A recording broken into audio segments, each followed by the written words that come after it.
ती फुग्याची गोष्ट होती.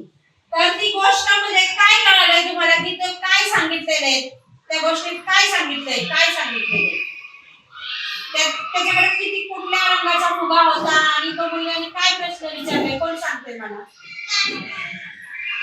काळ्या रंगाचा काय? हा, काळ्या रंगाच्या मुलांनी काय विचारलं जाऊन?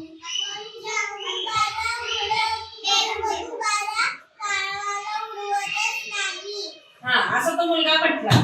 तो काय म्हटला की काळ्या रंगाचा फुगा उडत नाही का? फुग्यावाला काय म्हणणार उडतो की.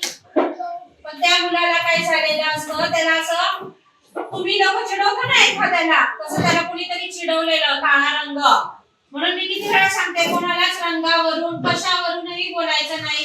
हा असाच चालतो, हा असा दिसतो, असं कधी कुणाला बोलायचं नाही. त्यामुळे मुलाचा रंग जरी काळा असला ना तरी तो अभ्यासात हुशार आहे. पण आपण काय म्हणतो की हा काळाच आहे, मग हा चांगलाच दिसत नाही. मग त्या मुलाला असं थोडंसं हे वाटतं की अरे माझा रंग काळा आहे, मी काहीच होणार नाहीये का पुढे जाऊन.